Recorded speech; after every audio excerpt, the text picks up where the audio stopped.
Thank you, Madam President. I believe that every adversary or every problem has a greater or equal benefit. And in Connecticut, our problem is a 8% unemployment rate. But I view that as an opportunity.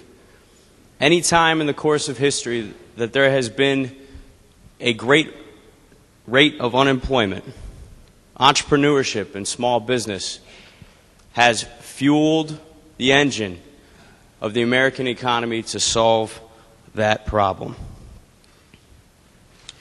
I believe that in Connecticut, if we can have a climate that is conducive to job growth, we'll have more people working, more people paying taxes, and more revenue for the state of Connecticut. And unfortunately, I believe with this budget, we missed the opportunity to solve some of our financial issues in a thoughtful and responsible way. Part of the way we can improve our economy in Connecticut is having a strong middle class, a well-educated workforce, which we spoke about just a few days ago with our investment into UConn to improve the education of the next generation of workers here in Connecticut, to improve our skilled labor in math and sciences, to have more engineers in the state of Connecticut, to fill some of those positions. But I would argue that if we do not create a climate here for job growth, we're not going to create the opportunities needed for those engineers and those students to fill those positions, to create jobs for those people, for those individuals. And there are a few reasons why I believe we missed our opportunity here. And one of them has to do with the new taxes in this proposal, specifically the tax on the middle class and the poor through the gasoline tax.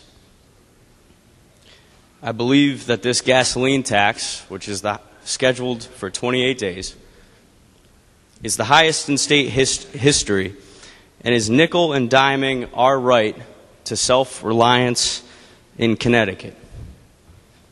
This will affect families of middle class, high income, poor families across Connecticut all the same. Not only will people be paying higher prices at the pump, but it will increase the price for basic necessities like bread and milk. We need to start thinking about those things before we pass laws like this in the state of Connecticut. Not only will it hurt families or people trying to raise families in the state, but also it will hurt programs for our senior citizens. The Meals on Wheels program, the people that offer transportation services to our senior citizens. Those services will see a dramatic increase in price as the price of gasoline goes up in the state of Connecticut. And it's unfortunate. I was having a discussion the other day with a landscaper who told me that right now he leaves Connecticut to fill up his diesel truck in Massachusetts because the price of gasoline is too high here.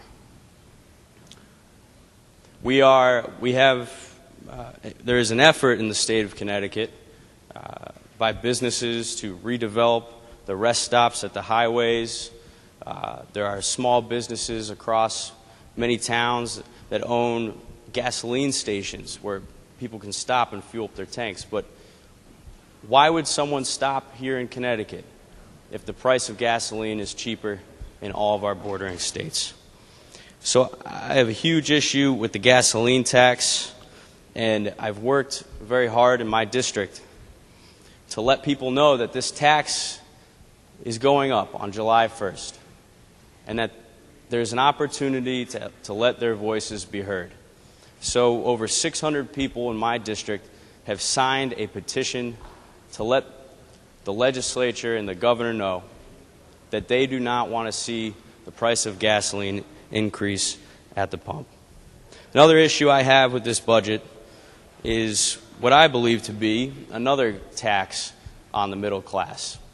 You know, we talk so much about how we want people to stay in Connecticut, to raise families here, to move here, not just to study here at UConn and our great universities, but to live here afterwards.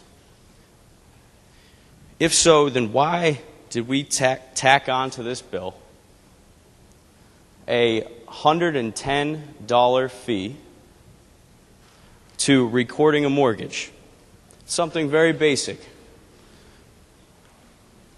We want people to live here. We want people to stay in Connecticut. Then why are we giving them every reason to move from this state, to plan their futures elsewhere?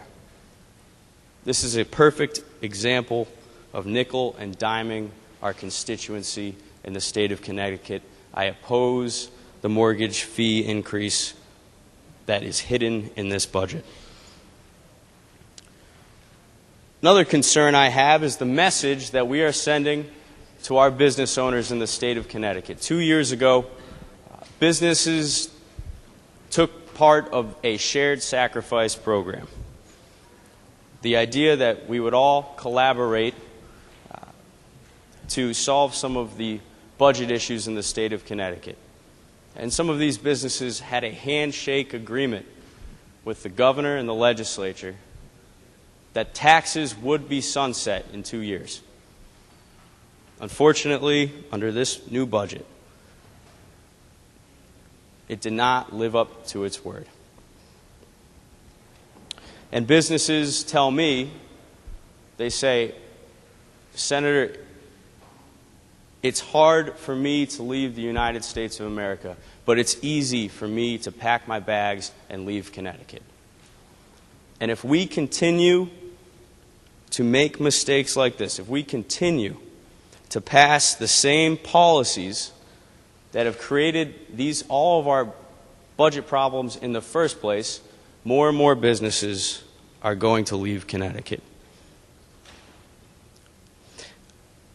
I believe that we need to fight to make sure that people in this state can keep more of the money that they work so hard to earn. Another concern I have with this budget is the 8.8% spending increase. Families are living within their means, people are saving, and for whatever reason, we keep putting our future on a credit card. And we have to rob Peter to pay Paul to do this. One example is raiding the teachers' fund. How can we expect people to want to plan a life here in Connecticut as a teacher? One of the most important jobs to the next generation.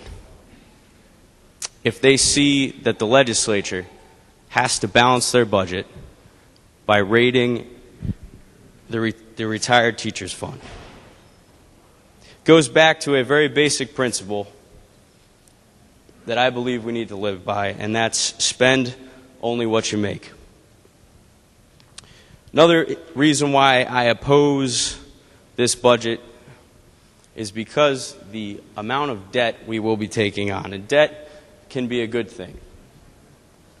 Students take on debt to go to college. Parents, families take on debt to own a home, to buy a home. People take on debt to buy a car. But debt is a bad thing when we do not have a plan to pay it back. And I am concerned that there is no plan here to pay back the debt that we are compiling in the state of Connecticut. And lastly,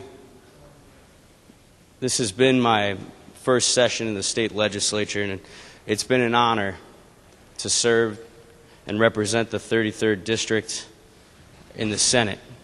And it's also an honor to represent the next generation of people that live in Connecticut. And I believe that that next generation wants to put an end to policies that are focused on dividing and ruling. I believe the next generation wants balance. I believe that the next generation wants unity and the chance for everyone to have a say, to have a seat at the table. We have worked in many ways in this past session in a bipartisan effort, except on the most important issue facing us. It's been an honor to work across the aisle with some of my colleagues on issues in the Children's Committee and the Banks Committee. And because we are able to sit down and work together, the end product was balance. Because we didn't have a seat at the table in these negotiations, I believe that this end product is far too extreme. And I think that we could have reached a more balanced budget, a more balanced policy in the state of Connecticut. And that's why I oppose this bill. Thank you very much. Thank you. Senator